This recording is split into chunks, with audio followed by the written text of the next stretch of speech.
A brutal, bloody battle that's left more than 50,000 people dead. But Mexico's presidential candidates have only made vague promises about the drug war. Why has the economy so roundly trumped security as an election issue? You're watching Inside Story Americas from Washington.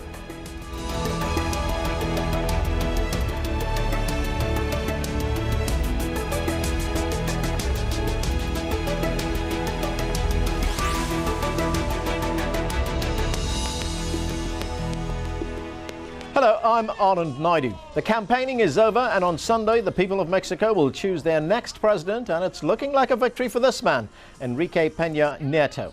That would also mean a return to power for the Institutional Revolutionary Party, Mexico's political powerhouse that became synonymous with corruption and vote rigging until it lost its 7-decade grip on power in the year 2000.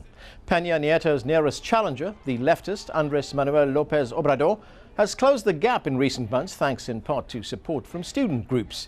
But it doesn't appear to be enough to steer one of Latin America's most conservative voting countries in a different direction.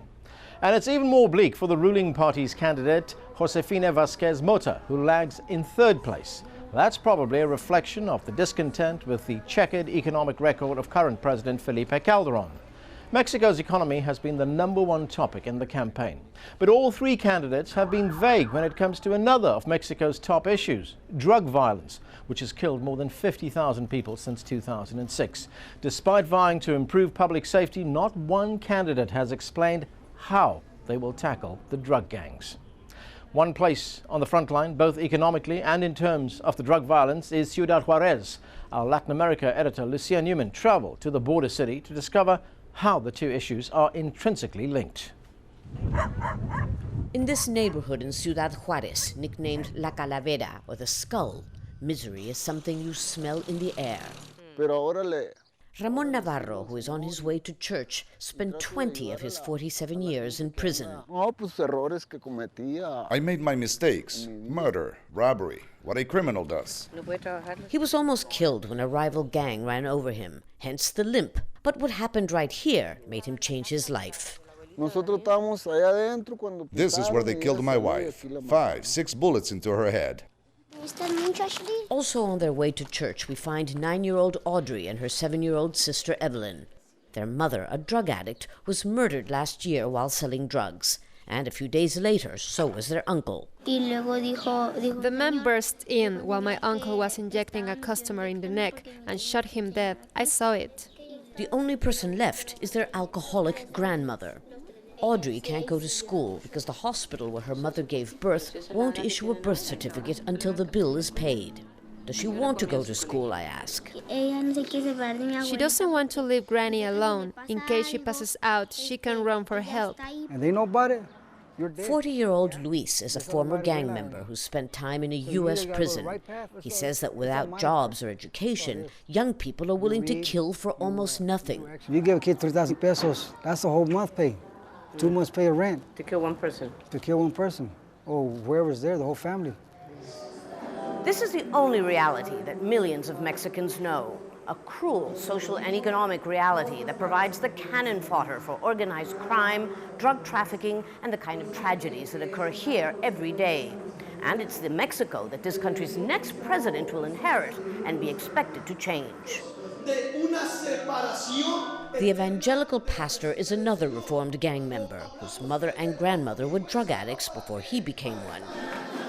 He comforts his flock in search of hope. But even he recognizes it will take more than faith. The seeds of this were sown a long time ago, generations of neglect, especially of young people from broken homes, rejected by society and by the state. If they're given the attention they need, in 5 or 10 years, the story of Juarez could change. Hopefully soon enough for Audrey and Evelyn's story to be different from that of the mother they still mourn. Lucia Newman, Al Jazeera, Ciudad Juarez.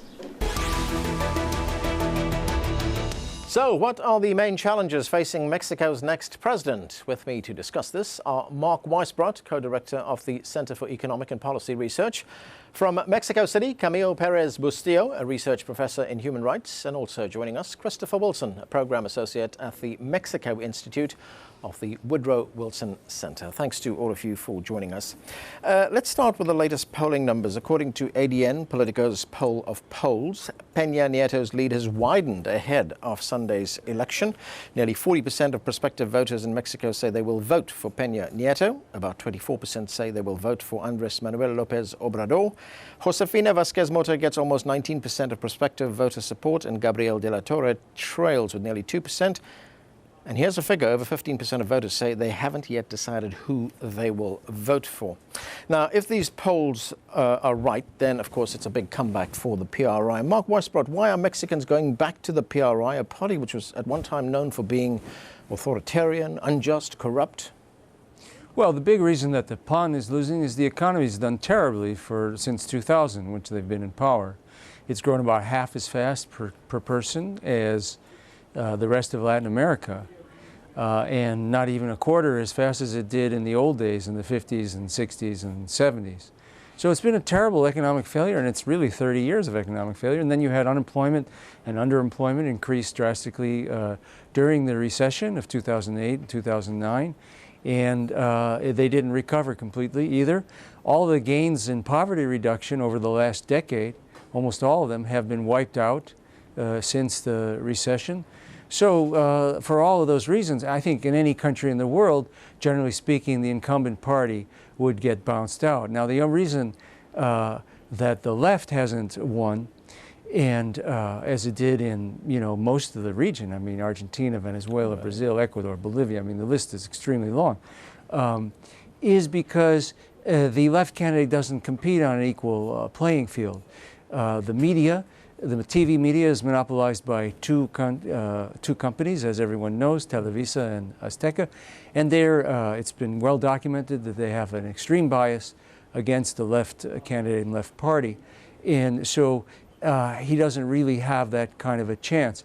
Also, people should know that in the last election, we don't really know who won. Right. In fact, we did an analysis at CIPR there was a recount in that election of a large number of votes, 9%, which is a huge sample statistically, right. And the government never released the results of it, and we actually did. We went and counted it. It took a lot of time, but you can do it because the info was on the web. Right. And all of Calderon's margin basically disappeared in the recount. Okay, let's go to Camilo in Mexico City. Camilo, I mean, in addition to the fact that the economy is having serious trouble in Mexico, I mean, we've had 6 years of extreme violence, especially in some provinces, some states where, there's been a high number of drug-related murders. How much of a turning point is this for Mexico? PRI was in power until 2000, then they got thrown out, now they're coming back. I think it's a really contradictory picture. On the one hand, I definitely agree with Mark and the factors that he just pointed to that explain why the vote is likely to go the way the polls indicate. On the other hand, there's some deeper forces at play as well. We're talking about where does Mexico stand with relation to the rest of the region. As Mark has pointed out, there's been this wave of change, this Latin American spring, in fact, before the Arab Spring.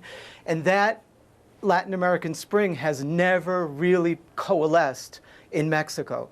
So what we see with this vote coming up, with this turning back of the clock, with this historic regression that would be the essence of Peña Nieto's victory, is also Mexico turning its back on that wave of change. It's a way of suffocating this emerging Mexican spring over the last few weeks, primarily led by young people, students, but increasingly broader sectors focused on that issue of media monopolies and the need for media democracy.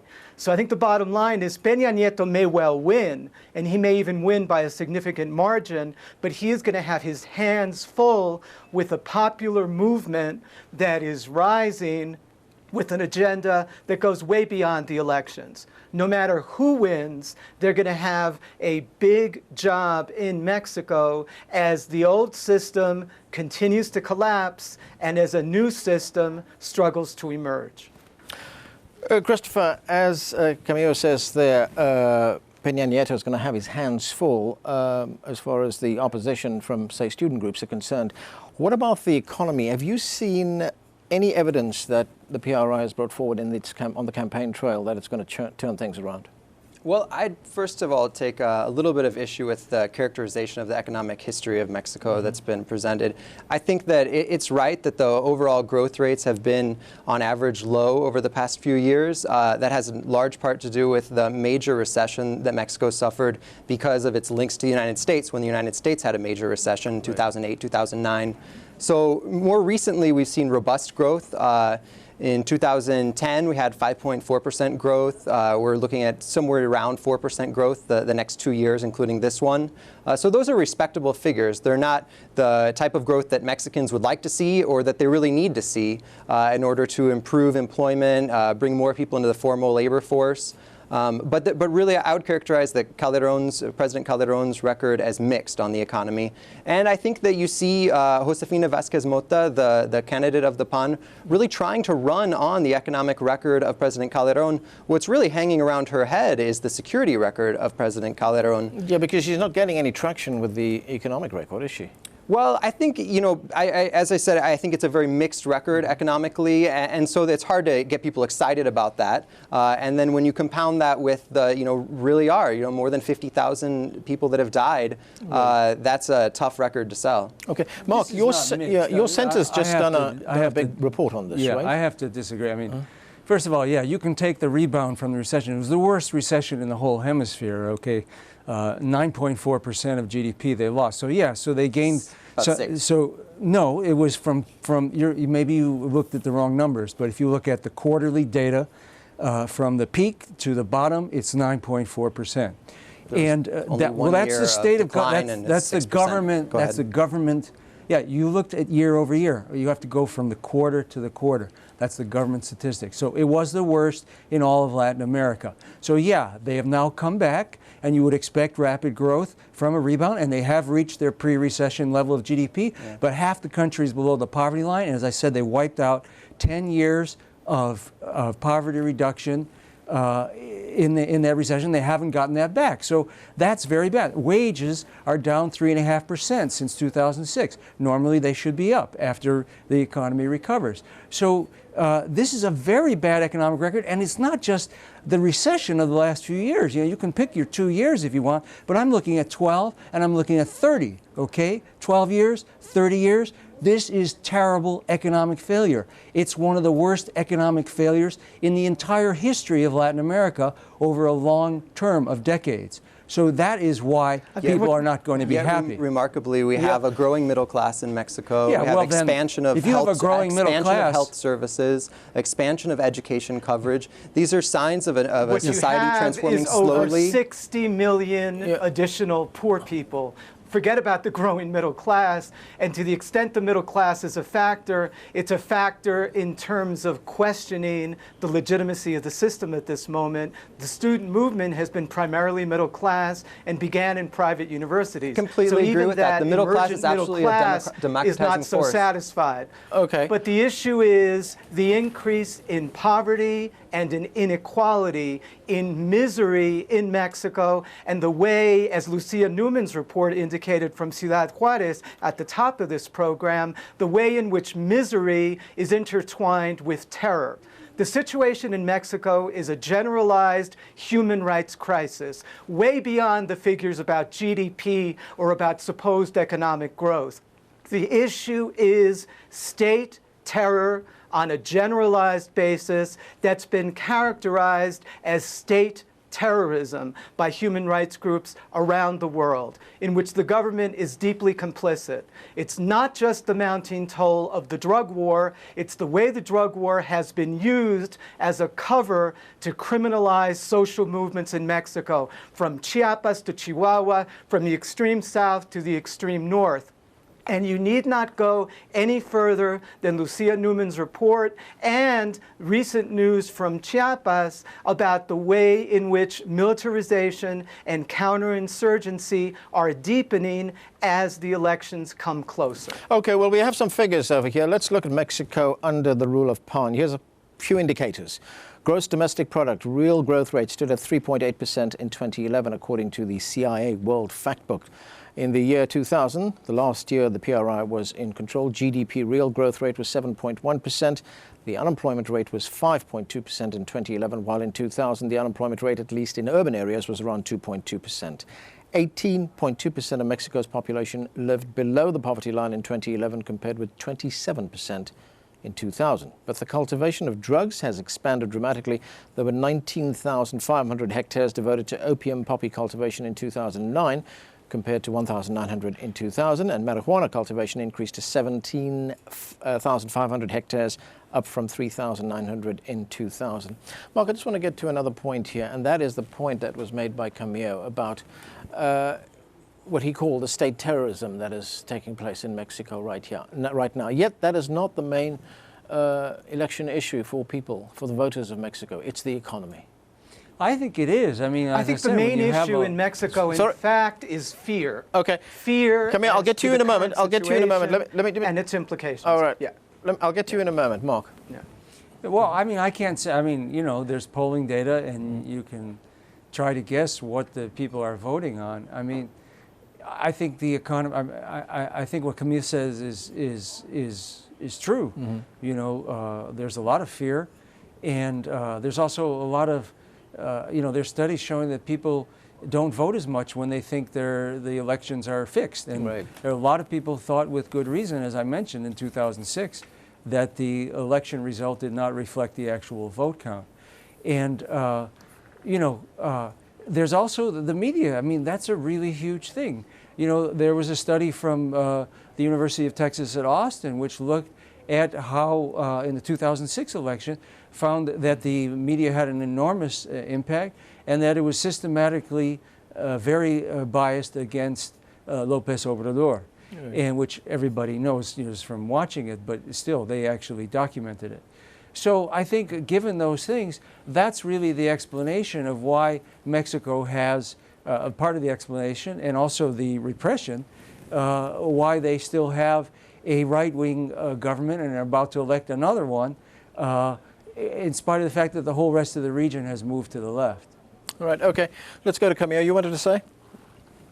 Yeah, I just think it's very ironic when you look at the likely result of a pre-victory, a victory by the former ruling party that was in power for 70 years and in fact created most of the mess that Mexico is characterized by now. This means a terrible regression compared to other similar societies in Latin America that have begun to make moves on the road to greater democratization. This is a retreat from that, but also it's a return to the policies of subordinating Mexico's national sovereignty and its emergent democracy to the supposed imperatives of Washington, of NAFTA, the North American Free Trade Agreement, of the Merida Initiative, which is the drug war, which is now consuming Mexico and driving us against each other, and sinking Mexico further into this alignment with the United States, which is the denial of Mexico's own sovereignty, democracy, and future. Christopher, do you agree with that the PRI is responsible for many of the problems that Mexico faces right now? Because they are trying to present a very new picture now, and you can see that in the man who's running for the PRI, Peña Nieto. I mean, he's young, he's 45, very telegenic, very popular with people. They're trying to dispel the image of the old PRI, you know, people referred to as dinosaurs, that they're going to have any influence in this government. So do you think that's going to work for them? Well, really, both of those elements exist in the PRI. There is absolutely a younger generation. There's a group of sort of a technocratic side of the PRI that are economic reformers. There's a side that are the old political operatives. All of those exist. The PRI has a very wide umbrella that fits people on both the right and the left inside of it.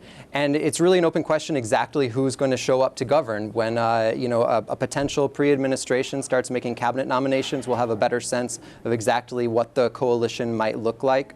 But I would just say, you know, beyond my belief that the PRI may have changed some, I really believe that Mexico has changed dramatically as a country, that the society has changed, and that this democratic transformation that has happened that caused the PRI to lose power in 2000, that caused the PRI to lose the Congress in 1997, is much deeper than anything that one party controls. There really is, there are institutions of democracy in the country that are much stronger now than before. Now, that's not to say that they're far enough along the way. There are absolutely human rights concerns, absolutely economic concerns that need to be addressed by the country. But to say that we could go back even should the PRI want to, go back to the PRI rule, single-party rule of the 1990s, 80s, 70s, 60s, is just to miss the transformation that's happened in Mexico. You know, that's why we have a student movement that's emerged over recent times. Before the PRI has even returned, they're in the streets demanding democracy. That's the population that will be there once a new president takes power, that will be putting checks and balances on any potential power grabs that could exist. And I really think that the PRI knows that. The PRI understands that the country has changed, and they understand that they have to play within a competitive democratic system now rather than an authoritarian system that they did once have, absolutely. Right, Mark, you mentioned the influence of the media. Let's note, please. Yeah. Sorry, I'll get to you in a moment. I'll get to you in a moment. Mark, you mentioned the influence of the media in Mexico. To what extent are students going to have an influence? And I mean, they've certainly given a boost to López Obrador's ratings. No, I think they will have some. It's a very good thing to see. But like Camille said, the institutions of Mexico really prevent, or so far have prevented this kind of Latin American spring from taking place. I mean, what kind of democracy? They do a recount of 9% of the votes, and they won't even tell the public what happened, what happened in the recount. And they got away with that. They got away with it because the media doesn't care. You know, they're not interested in who actually won the election. And then, you know, on the economy, I just want to emphasize this, and I know, Camille, you're emphasizing other issues, and I agree with you, but, you know, the Mexican economy was on its way to achieving European living standards in 1980, okay, before 1980. In other words, the growth of the economy was such, it was normal, good growth you had from 1948 to 1980. It was enough so they had continued to grow at that rate, which was not fantastic. It wasn't like South Korea or China the last 30 years. They would actually have European living standards today, and you would be looking at a different society right now, a totally different society. That is what I mean when I say economic failure. 30 years of economic failure. That's why Mexico is poor. Half the population is poor. Poverty, as I said, poverty is back up to the levels of... Since 1980, it's clearly gone down significantly. Well, access to health expanded significantly. It's just much more complicated picture than what you're presenting. It's not complicated. These are the official Mexican government statistics. The poverty going down over the last 20 years. It's the same as it was in 2002. Figures. Okay. Camille, I just want to go back to a point. You can look at the studies that have been made. Camille, I just want to get back to a point at the Colegio de Mexico by Julio Volpinic about poverty in Mexico that demonstrates irrefutably the increase in poverty and the increase in inequality. But let's talk about two other quick issues. One, there was a reference made by Christopher to the supposed economic reformers of the PRI. What is meant by economic reform in that context, the way the term is being used?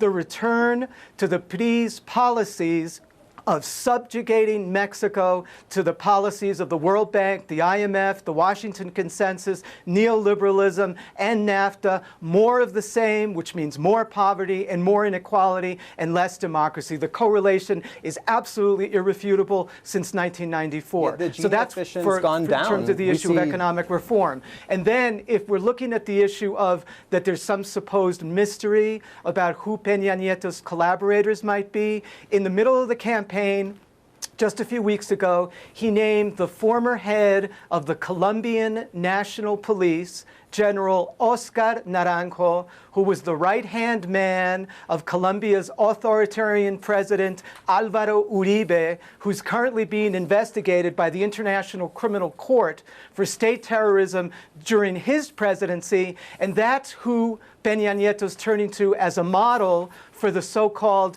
Colombianization of Mexico through the Mérida Initiative and through scaling up the drug war. Right, so Camille, it's not such a mystery. Time's catching up. We know where Peña Nieto is headed. All right, time's catching up with us. Christopher, you have a chance to respond to that. No, I would just say that I do think we'll still see what comes in a PRI administration should they win.